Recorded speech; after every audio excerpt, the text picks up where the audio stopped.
네, 오늘 말씀의 제목은 심판 너머 이어진 언약. 우리가 기억해야 될 한 가지, 또 잊지 말아야 될 한 가지는 우리 인생의 모든 시작과 결론은 하나님이시다. 그래서 로마서 11장 26절을 자주 인용하죠. 모든 것이 누구로부터 나왔다고요? 하나님으로부터 시작되었고 나왔습니다. 그로 말미암고 이제 우리는 그에게로 돌아갑니다. 우리의 평생은 하나님으로부터 시작했는데 안타깝게도 우리의 시작이 하나님이라는 사실을 모르는 경우 사람이 너무 많다. 그 이유를 예수를 믿고 우리가 이해하게 된 거죠. 아, 인간에게 죄가 있었구나. 그 죄는 윤리나 도덕적 규범에 국한되지 않고 한정되지 않고 더 깊이 그 죄가 뿌리 내렸는데 그 죄의 원인은 하나님을 모르고 하나님을 떠나 불순종한 인간의 죄구나. 그 죄가 유전된다는 것을 우리가 알게 된 거죠. 예수를 믿고 나서 첫 번째 우리에게 당면한 신앙적 과제는 너와 내 집입니다. 그렇다면 나로부터 시작된 이 구원의 은혜가 이제 우리 가정을 또 우리와 맞닿은 이웃을 그리고 이 민족과 열방을 그리스도의 이름으로 살려야겠구나. 그것을 우리는 사명이라고 합니다. 소명, 부르심을 받은 사람들이 감당해야 될 삶의 이유겠죠. 그것을 놓치지 않고 평생을 살아갈 수 있다면 참 복을 받은 겁니다. 그러나 인간은 연약해서 하나님의 일을 함에도 불구하고 충분히 우리는 범죄할 수 있다. 그게 구약의 역사입니다. 아담과 하와가 창조되었을 때에 얼마나 하나님이 기쁘셨는지 정말 보시기에 심히 좋았다라고 하셨습니다. 하나님의 형상대로 지음받았다는 것은 하나님으로 충분한 존재라는 거죠. 하나님이 함께하지 않으면 충분할 수 없는 존재. 그 틈을 노려 마귀는 인간에게 접근해서 죄에 빠지게 했습니다. 제1원인은 뭘까요? 바로 우리 스스로에 있다. 하와가 하나님의 약속과 하나님의 언약을 가볍게 여긴 거죠. 이 가볍게 여겼다는 것은 그의 생각과 표현에서 잘 드러납니다. 죽을까 하노라. 우리는 신앙의 중요한 이유를 가볍게 여길 때가 있습니다. 그게 어떤 거냐면 하나님의 말씀을 자신의 어떤 원하는 바에 각색할 때예요. 그게 이제 타락의 시작입니다. 그러니까 타락이 처음부터 시작되는 것이 아니라 하나님의 의도를 나의 의도로 이제 적절하게 왜곡시켜 나갈 때. 근데 하나님은 참 놀라운 분입니다.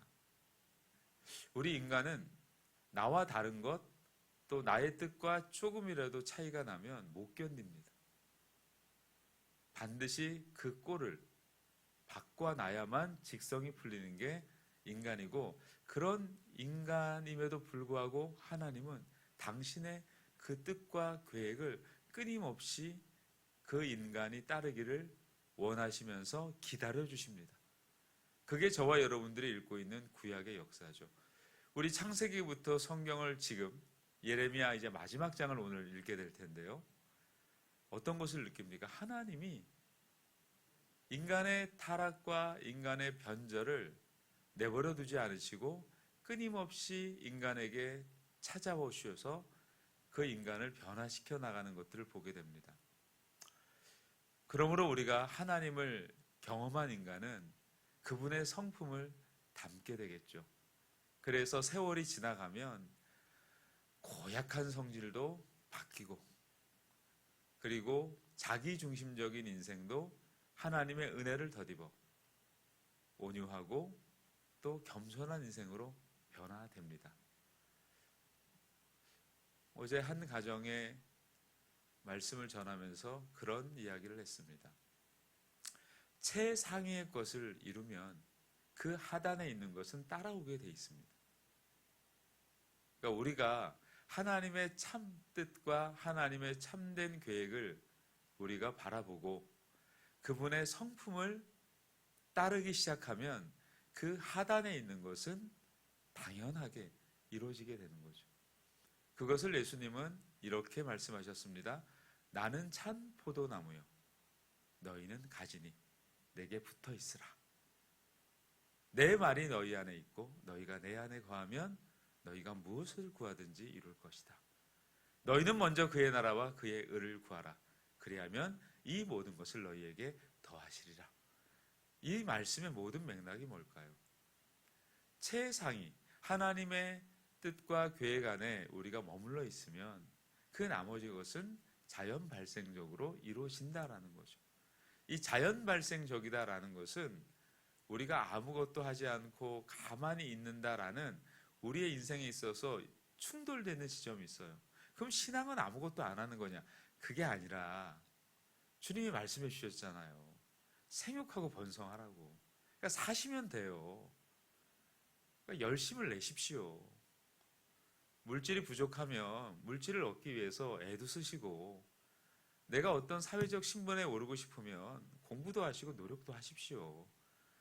그런 당연한 삶의 순리를 마치 하나님이 나에게 부여주신 힘이 있어야 하는 것처럼 말하지 마십시오. 목숨이 있잖아요. 우리에게 시간이 허락됐잖아요. 뭘 그걸 물어봐요. 하면 되지. 그러나 그 모든 것이 누가 주셨다? 하나님이 주셨다. 창세기 1장 28절을 약간 도해해 보면 그렇습니다. 하나님의 형상대로 지음받은 인간에게 생육하고 번성하여 땅에 충만하고, 이렇게 말씀하고 있어요. 그리고 땅을 정복하고 다스려라. 그 말은 하나님의 아주 중요한 속성 두 가지가 그 말씀 안에 녹여져 있습니다. 하나는 뭘까요? 경영이에요. 우리가 하나님의 경영을 언제 경험할까요? 가깝게는 우리가 예수를 믿고 나서 하나님의 경영을 경험하는 것은 우리 인생을 하나님께 내어드릴 때예요. 그럴 때 하나님께서 우리의 삶 가운데 역사하시는 것을 보게 됩니다. 그리고 하나님의 통치예요. 그것은 뭐예요? 내 뜻대로 내 마음대로 하고 싶은 것을 내려놓는 거죠. 그러면 하나님의 경영과 하나님의 통치가 우리의 삶 가운데 드러나는 것이 뭘까요? 바로 그것이 하나님께서 명하신 우리의 삶을 살아가는 겁니다. 일주일이 168시간이에요. 168시간을 견뎌내면서, 야, 내가 어쨌든 이 직장에서 살아남고 이 생업의 현장에서 살아남아서 정말 내가 주의 말씀을 전하고 내가 선교하는 일에 쓰임 받아야겠다. 아니, 도대체 이게 무슨 말입니까? 168시간을 견디면서 하나님의 일을 하겠다? 그게 하나님이 말씀하신 창세기 1장 28절의 약속의 이루심일까요? 아니죠. 오히려 창세기 3장에 가깝지 않습니까? 내가 땀 흘리고 애쓰고 수고하지만 충분히 원하지 않는 소산이 온다. 그것이 우리의 삶의 죄의 원인이었다면, 결과였다면 우리가 다시 하나님의 형상으로 회복되었다는 사실이 뭘까요? 우리의 삶이, 우리의 일상이, 여러분의 생업이 생육하고 번성하고 땅에 충만하는 거예요. 하나님의 경영을 경험하는 거고, 또 다스리고 정복하는 거죠. 하나님의 통치를 경험하는 거예요.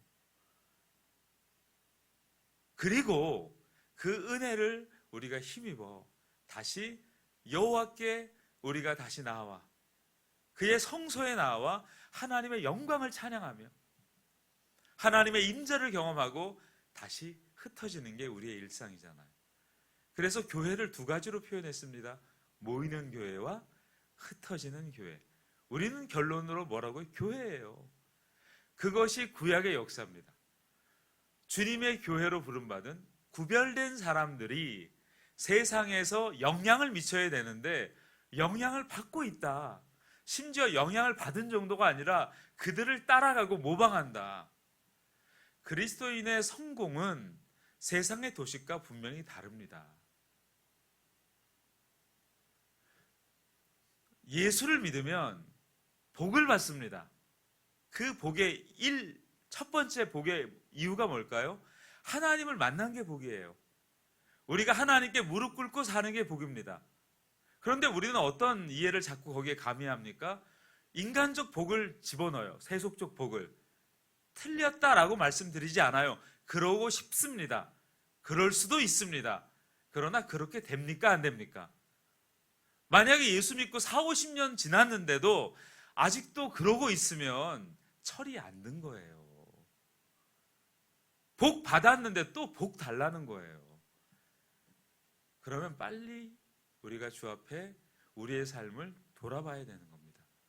받은 복을 세워봐야 되는 거예요. 아, 하나님이 내게 준 복은 이 복이 아니었구나. 복이 다양하잖아요. 가장 근원적인 복은 하나님과 함께하는 것이고, 그 후차적인 복은 뭐예요? 각자 부르심의 이유가 달라요. 맡긴 게 달라요. 그럼 맡긴 게 뭔지를 살펴야 되는데, 아주 일반적이고 보편적인 인간의 원하는 바를 표준화시켜서 그것이 계속 이루어져야 된다라고 생각하는 거죠. 그러다 보니까 자꾸 생각해 보기를, 내가 뭘 안 했나? 내가 뭔가를 좀 안 드렸나? 이런 뭔가 행위에 자꾸 치중하게 되죠.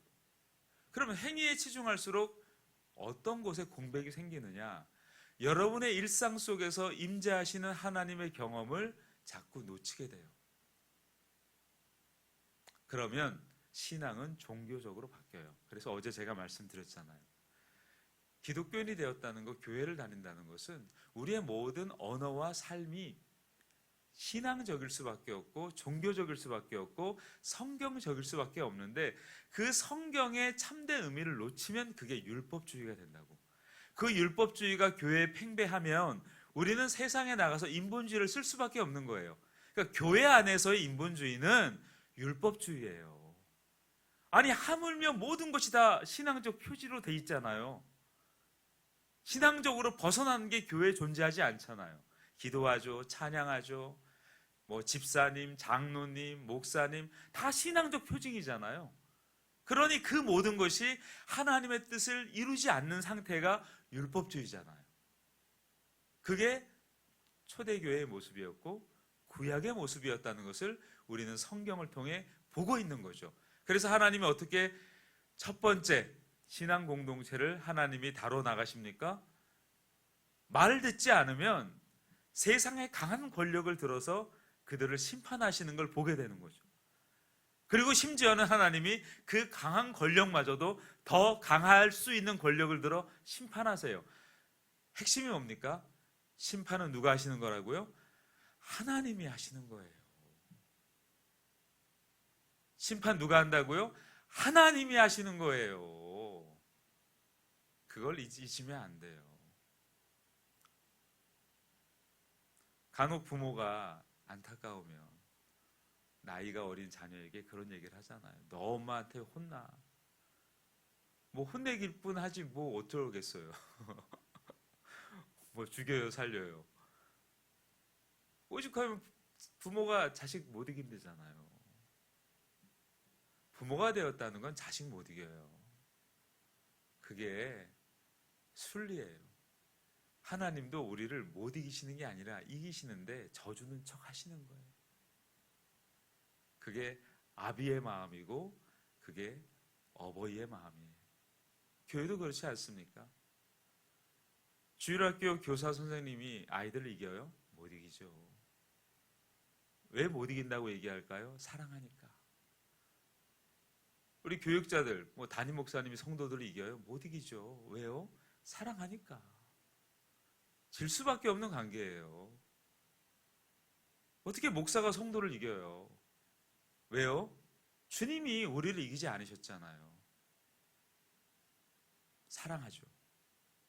그래서 모든 걸 내어주잖아요. 그게 목자와 양과의 관계가 아닌가요? 오늘 이스라엘 공동체는 그런 하나님을 저버렸어요. 그래서 하나님이 이제 바꾸셔야 돼요. 그래서 하나님의 방식대로 이스라엘 공동체를 이끌어내시는 거죠. 그런데도 말을 안 들어요. 그래서 인간에겐 구원의 여망이 없다는 걸 말씀하고 있는 거예요. 너희들에게는 어떠한 구원의 여망이 없어. 그러니까 나대지 마. 뭘 잘한다고 착각하지 마.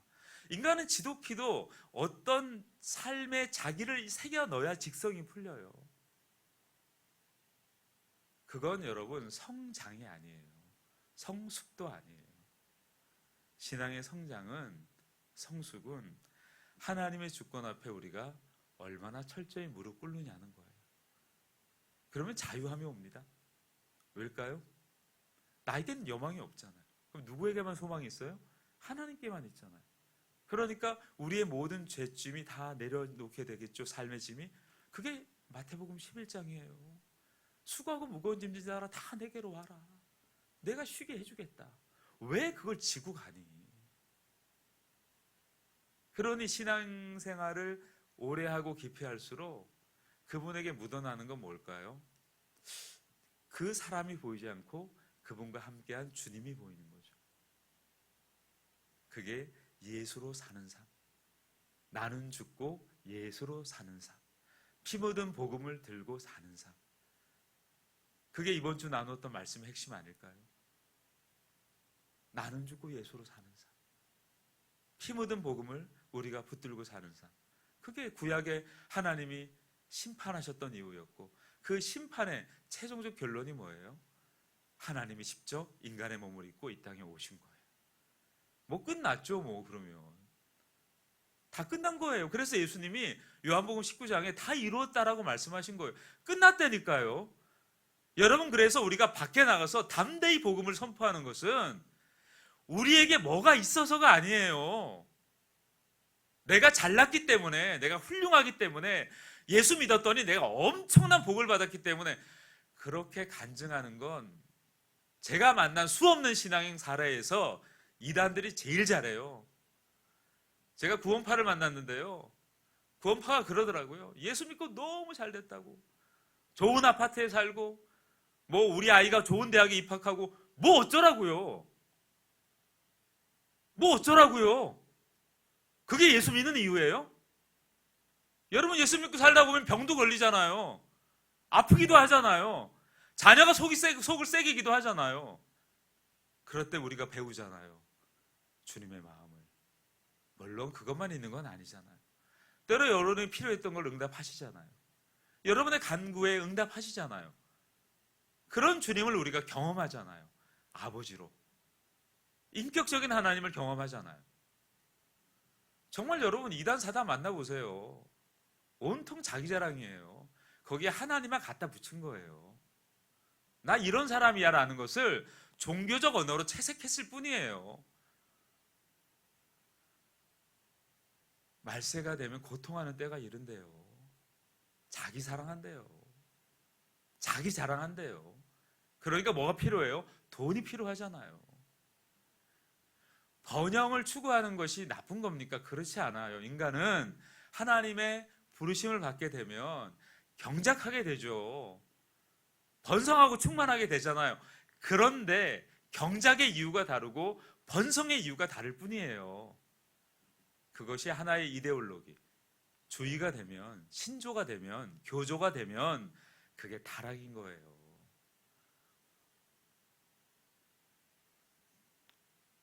그럼에도 불구하고 하나님은 5절에 이렇게 말씀하시죠. 이스라엘과 유다가 이스라엘의 거룩하신 이를 거역했다. 죄가가 땅에 가득하다. 그의 하나님 만군의 여호와의 버림받은 호라비는 아니니라. 이게 놀랍지 않나요? 그러니까 인간은 여전히 죄짓고 범죄하고 타락하는데 하나님이 내버려 두지 않으세요. 그걸 기억하라는 거예요. 그게 신명기 6장의 말씀이에요. 들으라 이스라엘아. 그리고 11절 12절이죠. 이렇게 말씀하시죠. 너희가 종되었던 것, 애굽의 종되었던 것을 잊지 말아라. 기억하라는 거죠. 그리고 오늘 52장 31절부터 34절에 보면 유다왕 여호야긴의 이야기가 나와요. 잘한 게 없잖아요. 하나님이 사무엘하 7장 다윗에게 하신 그 언약을 기억해요. 근데 인간은 놀랍게도 다윗에게 하신 언약을 딱 말하면 누구를 기억해요? 다윗을 또 기억해요. 왜 거기가 다윗이 나와요? 하나님께서 다윗에게 하신 언약이지, 그냥 다윗을 갖다 쓰신 거지 다윗이 중요하지 않아요. 주어가 달라요. 여러분 이렇게 하나님을 주어 삼는 인생을 깊이 사십시오. 그래야 여러분이 도드라지지 않아도 괜찮게 되고, 여러분이 부각되지 않아도 속이 안 상하고, 여러분이 어떤 곳에 노출되지 않아도 여러분들이 괜찮게 돼요. 안 그러면 못 도달해서 힘들고, 도달한 것을 유지하려고 힘들고, 더 크게 도달하려고 애쓰다가 인생 쫑나는 거예요. 누림이 없잖아요. 누림이 뭐예요? 주님과 함께 동행하는 거잖아요. 여호야긴이 한 게 뭐가 있으며 유다 공동체가 돌이켰습니까? 남은 자들은 남은 자대로 힘들고, 포로로 끌려간 자들은 끌려간 자로 힘든데, 하나님이 에일무르닥이라는 왕의 마음을 감동시키셔서 여호야긴을 선대하게 하세요. 누가 하신 말씀이에요? 하나님이 당신의 말씀을 이루시는 거예요. 끝. 심판은 끝났습니다. 그러나 언약은 또 이어져 가는 거예요. 이 아침에 그 하나님을 충만하게 누리시기를 축복합니다.